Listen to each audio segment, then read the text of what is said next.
Então o versículo 6 segue. Mas ao trazer novamente o seu primogênito à terra habitada, ele diz, ele Deus, e todos os anjos de Deus lhe prestem homenagem, ou curvem-se diante dele. Esse texto é uma citação do Salmo 97:7, que fala ali, todos os deuses o adorem, em referência a Jeová.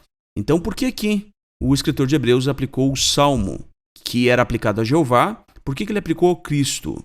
Significa isso que Jesus é Jeová? É isso que muitas pessoas pensam. Não, na verdade não significa. Assim como não significa, no versículo 5, que o salmo que outrora era aplicado a Davi, prova que Jesus é Davi.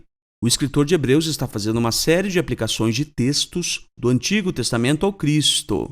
E Jesus não é a mesma pessoa, o mesmo ser, aos quais os textos eram aplicados. Jesus não é Davi, embora o texto que se aplicava a Davi tenha sido aplicado ao Cristo. Portanto, Jesus também não é Jeová, embora o texto que se aplicava a Jeová se aplicou ao Cristo.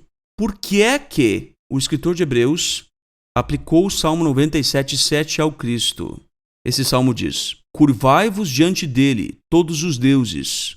Esses deuses foram interpretados pelos judeus e pelo escritor de Hebreus como sendo anjos. Por que é que esses deuses que se curvavam diante de Jeová, esses anjos, por que é que agora eles se curvam diante do Cristo? Por que é que o escritor de Hebreus usou esse texto para descrever a homenagem que Cristo recebe dos anjos? Significa isso que Jesus é Jeová? É isso que muitos pensam, mas não. Então lembre-se que no versículo 3, o escritor de Hebreus diz que Jesus é o reflexo da glória de Deus, a representação exata de Deus. Então tudo aquilo que Jeová é no Antigo Testamento é refletido no Cristo. Esse é o principal motivo pelo qual o escritor de Hebreus aplica alguns textos do Antigo Testamento ao Cristo, para mostrar que o Filho é o reflexo da glória do Pai. Aquilo que Jeová é no Antigo Testamento é refletido no Cristo no Novo Testamento.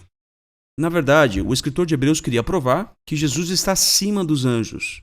E aí eu te pergunto, quem é que está acima dos anjos a não ser Jeová e Jesus? Então, qual texto do Antigo Testamento poderia o escritor de Hebreus aplicar ao Cristo que descrevesse os anjos se curvando diante de alguém?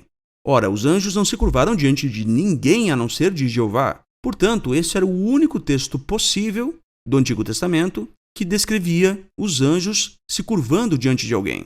E como o escritor de Hebreus queria provar que Jesus é superior aos anjos e que os anjos se curvam diante dele, esse era o único texto que o escritor de Hebreus tinha para mostrar a homenagem que Jesus recebe dos anjos. Mas isso não quer dizer que Jesus é Jeová. Isso quer dizer que Jesus está acima dos anjos. E esse é o único texto do Antigo Testamento que poderia ser aplicado ao Cristo para descrever tal ação, tal homenagem. Muitos usam esse texto para tentar provar que Jesus é Deus. Ora, só Deus pode ser adorado. Então, se Jesus não é Deus, os anjos cometeram idolatria. Bom, isso é bobagem. Quem decide o que é idolatria ou não é Deus. E se Deus disse que os anjos devem adorar ao Cristo, então eles adoram e não é idolatria. Ponto final. Não tenho que discutir sobre isso. Deus disse, se curvem diante dele, é uma ordem. Se Deus dá uma ordem, você obedece. Ponto. Ah, não posso fazer isso, Deus, porque é idolatria. Quem decide o que é idolatria ou não é Deus. Se Deus disse que os anjos devem se curvar diante de Jesus, então tá tudo bem. Deus disse que é e pronto, acabou. Ponto final. Quem decide o que é possível ou não é Deus. Bem, então vou explicar por que isso não é idolatria. Porque Filipenses 2, do 9 ao 11 diz, Deus o enalteceu a uma posição superior e lhe deu bondosamente o nome que está acima de todo outro nome, a fim de que, no nome de Jesus, se dobre todo o joelho dos no céu, ou seja, dos anjos, curvem-se diante dele todos os anjos, né? Conforme diz Hebreus, e dos da terra e dos debaixo do chão. Para quê? Para a glória do Filho, né? Não. Para a glória de Deus, a Trindade. Ou melhor, não. Para a glória de Deus, quem? O Pai. Então note que o ídolo, quando você se curva diante dele, ele retém aquela glória. Por isso que é proibido. Mas quando você se curva diante do Cristo, para a glória de Deus, o Pai, então o Cristo não retém essa glória para ele.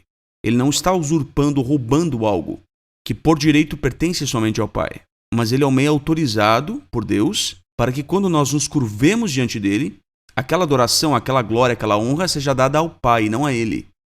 Então o fato de os anjos se curvarem diante de Jesus não prova que Jesus é Deus e também não tem nenhum problema na teologia unitária.